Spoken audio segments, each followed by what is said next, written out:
Welcome to Tramlines, a podcast from Agrii. I'm your host, Tony Smith, putting your questions to the experts. Today we are at Groundswell 2023 here in Hertfordshire. And I'm joined by Amy Watkins, Sustainability Manager with Agrii, Steve Corbett, Trials Manager with Agrii, Simon Weaving from Weaving Machinery, and Oliver Harris, who farms in Dorset. A key topic of discussion here today is around organic matter. Why is it so important? What are we trying to achieve? How are we going to get there? And how do we benchmark and measure our organic matter levels? So, Amy, let's start with you. Everybody's talking about organic matter and organic matter testing. But let's start with that question, why is organic matter so important when it comes to regen farming?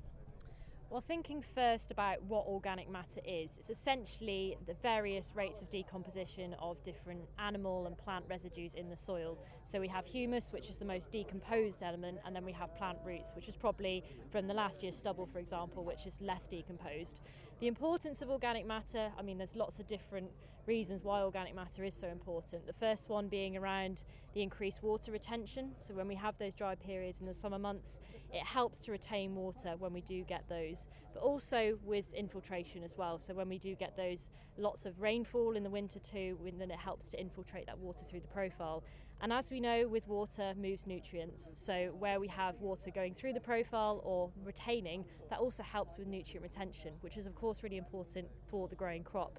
Needless to say as well, there's also the whole climate change factor there as well. So as we improve organic matter, it helps us to offset what we are emitting into the atmosphere as well. Thanks, Amy. And Oliver, as a farmer, I'm really interested in your perspective. Why is organic matter important to you and obviously, more importantly, to the crops that you're growing?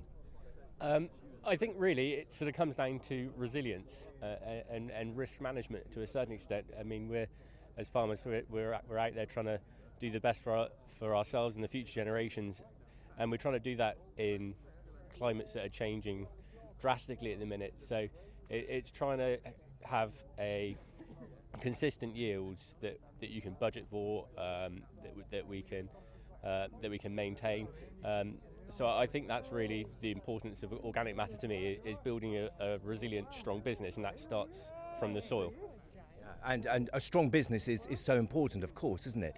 Steve, from your perspective, in terms of measuring organic matter, how do we go about doing that?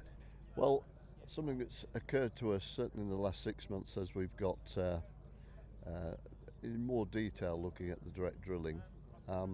As we go shallower, in fact, indeed, as we go into a direct drill system, the organic matter build-up is in the top layer, essentially, in that initial phase.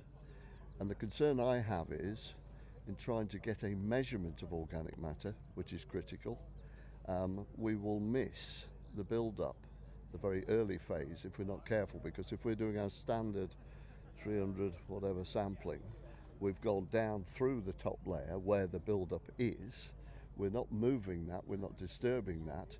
That is building up nicely, but we'll miss it. So we're looking now at a system where we can take the profile, photograph it, and then dissect it into the layers to accurately see where that organic matter is and indeed where it's building up. Because if I've got an organic matter of 4 or 5 in my top layer, but actually underneath that I'm still at my 1.9 whatever I started with, I still got a problem. And maybe that then just needs a little bit of mixing to help it. For me, I think that's important to know where that organic matter is. Sure, and I guess by understanding where that organic matter is, you can then do something different and something about it. You can make that next decision, that next step, whether it be a low disturbance leg, whether it be a shallow cultivator, whatever, just to get you through that next phase. It's piece by piece, step by step, I think, is how it has to be. Sure, and Simon, to bring you in here, in terms of machinery and choice of machinery, how important is that to get that right? I think it's very important, and the main thing is you don't get caught out and you don't take too many steps too far. I think if you've been on a heavy plough-based system and you want to go more regenerative or low disturbance farming, you still need to move a little bit of soil, mineralise the soil around the seed. So you might start off with a tine, whether it's a thin 12 mil sort of sabre tine like we do, or you might go down the sort of strip tillage route, more like a Claydon drill or something like that.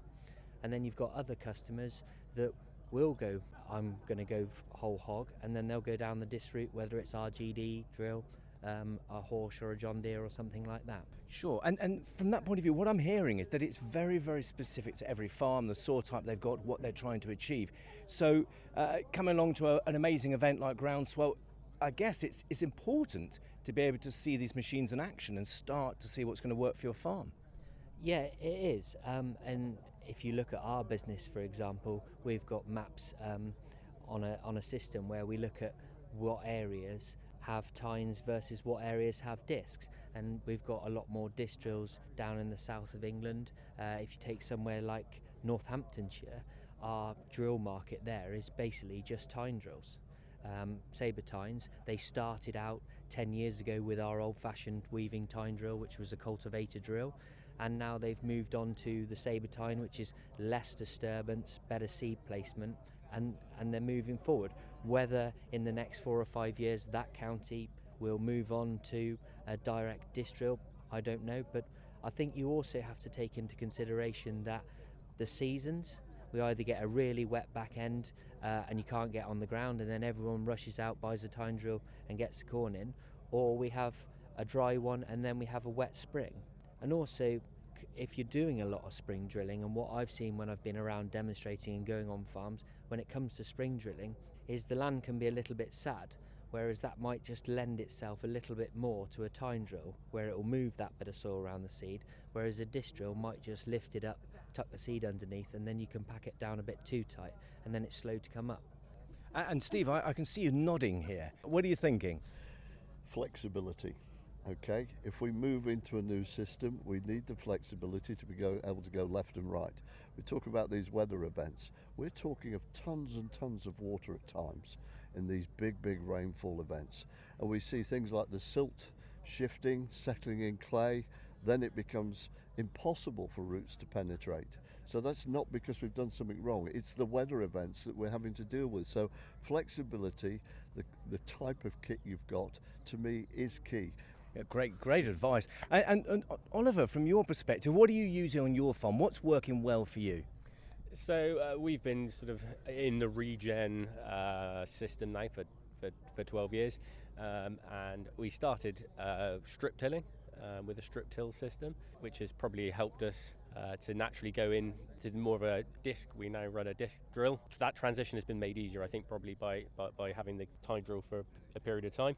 But then they've all got their pros and their cons, because you've got issues with trash clearance. We're all trying to build organic matter, so we're chopping straw, and we're dealing with cover crops. So then you've got to pick a drill that will cope in those conditions. So everything's so interrelated, from soil biology all the way to mechanically what we're trying to do. So it's such a fine balance that we're trying to find with everything we're doing here. Yeah, no, good. Getting that balance is what I'm hearing. Amy, can we just come back to our purpose here, what we're trying to achieve? Where are we actually trying to get to in terms of organic matter levels?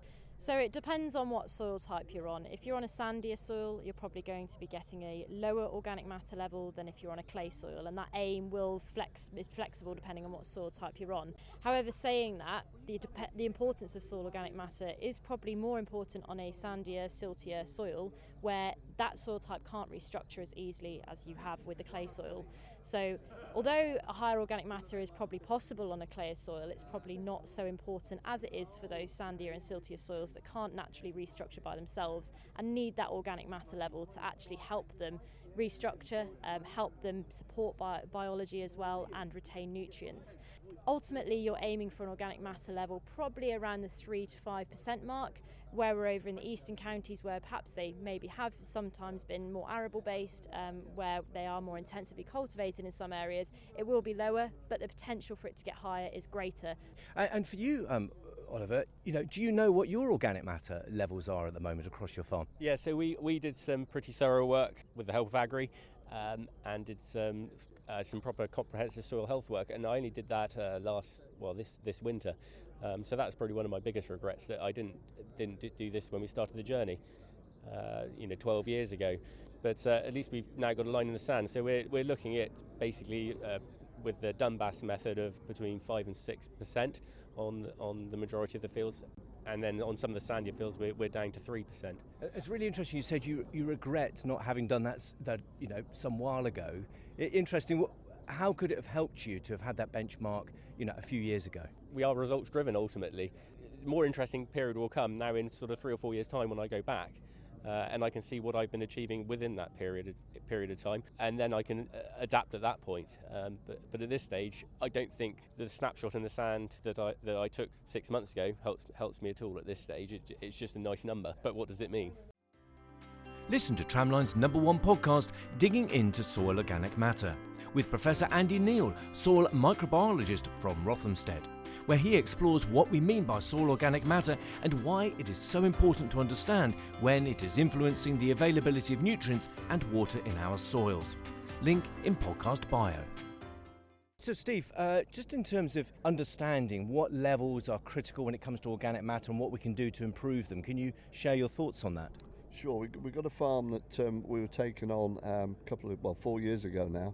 What became very, very obvious, the field we were working in was not performing. The crop performance was very, very low. And when we took the initial sort of digs, looked down at plant roots, it was very obvious we had a limitation at around 2-3 inches. The plant roots had stopped, we got waterlogging there at that point. The next thing we did was took out and looked at the organic matter within that layer, and we were below 2. It's around about 1.9, which to me is too low. It's a combination then of the silt had settled, the organic matter was low, the crop wasn't performing, I got waterlogging, so actually all of those points now need addressing.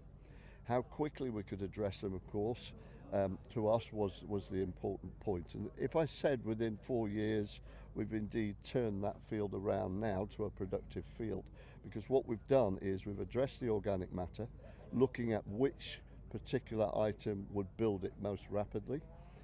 Things like a grass within that system. In this case it was Westerwold ryegrass, but that essentially within the rotation, taking silage cuts, etc. That in combination with sewage cake, returning straw layers, has given us a twofold increase. So we're now at, rather than the 1.9, we're at about 2.8, where we've done that organic matter got that organic matter increase. The other thing we've done is crack the silt, so we've stopped the silt, we've undone the silt problem, so we've now got a layer that the roots can get through. And importantly, we've got drainage. So organic matter, of course, is an important point in all of this, but actually it's the whole cycle of events. And guess what? The one thing as well not to forget is what's the margin? Where have we got to? We might have improved organic matter, we might have made some differences, but what's my margin now? What's my business actually doing in terms of margin? And Oliver, we were talking about that just before we started, yield performance on your farm. What have you noticed as you've gone through this transition? We didn't notice a huge yield reduction at all. In fact, no yield reduction, no yield hit for us at all. Now, whether that's because we were already part way down the system, I don't know. But I think the biggest thing for us was attention to detail. We're a smaller farm. I think we were able to keep our eye on the ball, and I think when you're direct drilling, you get like one shot at putting the seed in the ground.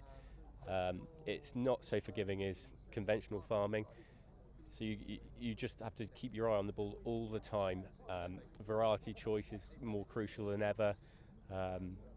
All of your input choices are more crucial than ever. Monitoring slugs, pests. It's attention to detail, I think, is what really helps successful no-till farmers do what they're doing. So Simon, I can see you're pondering a thought there. What's on your mind? Well, we're just having a discussion about building organic matter up. But what happens about the farmers who are maybe on the fens or something who have got too much organic matter? Anyone's thoughts? Well, it's a good point, because if you have too much organic matter, as we know, we get issues with nutrient lockup as well, and we get issues with all sorts of problems with how you address that. And you've got to pay attention to those finer details, like your nutrients, like what is happening in that soil profile that might affect your crop production. And we get a lot of questions that as well around carbon management for sequestering carbon. They can't go anywhere if they've got really high organic matter. How do you expect them to improve it if they already are at that level? And we can't go and say they've got to improve it if it's already 20%, because you're not going to get any more than that. But what we are trying to say is you're going to be targeted as somebody that can't deplete that.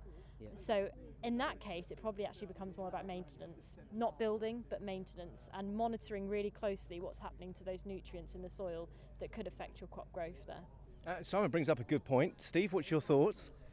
So you mentioned about lockup, of course, herbicides, that sort of thing, all become an issue in those very high organic, or can be. So the important point again is knowing where it is, what that level is again. So it does come back to our testing point, I think. At least if I know that I'm at a level where I'm likely to get issues, I can work around that. And certainly when it comes to the working of those type of soils, and I live out that way and see it as well with the vegetable growers, etc. out there, the overworking of those soils is really where they become unstuck, in terms of then you're pushing in front of machinery, the soil, etc. So it's leaving a firmer base, which actually I think does lend back to some of this direct drilling or less intensive approach. Simon, I don't know what your thoughts are, but... Yeah, I think it is. It's just, I just wanted to bring it in there because everyone says, oh, my soil's really hard and heavy and it's really hard to work, but sometimes it can go the other way, where you've got black, light, fluffy soils, gust of wind and it's all down the road. It's all things that you have to take into consideration. It's up to customer at the end of the day. We have got some time drills working on blacker soils, but it's mainly disc drills. Sure. And Oliver, down in Dorset, what's your greatest challenge when it comes to organic matter on your farm? The sand content, I'd say, on some of it, it takes a lot more effort to build organic matter in the sands than it does on the clays. Trying to find manures wherever we can, but then it's incorporating that into what is a winter rotation. So we're winter cropping, so we haven't got the opportunity to use huge amounts of cover crops, and legally we've got to be careful what we're doing with manures. Trying to build organic matter, it's no obvious straight silver bullet, is there? Well, in terms of sharing our advice from today's discussion, let's start with you, Simon. What would be your top tip that you'd really like growers and listeners to take on board and think about, particularly as they drive away from Groundswell here today? It's very, very important that the farm keeps running the way it is. Everyone's got to make money. Don't jump too far and then you have to come 4 paces back to go again. Yeah, great advice. Steve, you're nodding, you're thinking, I can see that. What are your thoughts? Flexibility. I don't want to end up in a cul-de-sac and not be able to maintain margin, which sort of echoes what Simon's saying there, but I need flexibility to be able to cope with the weather events that we get. Oliver, what are you thinking? Well, I think the key thing really is that benchmarking comes back into it again. We've just all got to know where we start.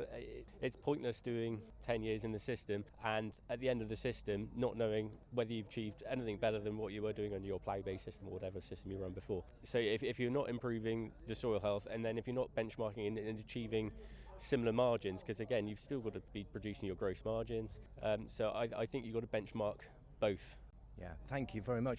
And Amy, just to bring us back to where we started with this discussion, with this podcast, was talking about, well, why is organic matter so important, and talking about testing and the importance of testing. What message would you like to share with listeners today? Well, firstly, I'd just like to say that it's nice that somebody else is talking about benchmarking other than me on this podcast, because that is always my first top tip to take away to anybody. But just picking up on Ollie's point around that benchmarking thing, there isn't a right or wrong way to be doing this. And I know there's so many methods out there to measure things like soil organic matter. The main thing and important point for anybody trying to do that is to be consistent. So whether that be with depth, sampling method, and also labs and tests that you're using, there isn't a right or wrong one to use. It's just making sure that you're consistent with whichever one you're going for.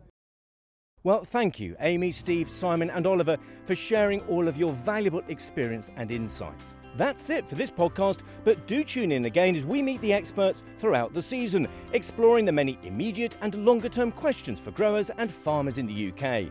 If you have any questions that you'd like us to ask the experts, email info@agrii.co.uk. See you next time.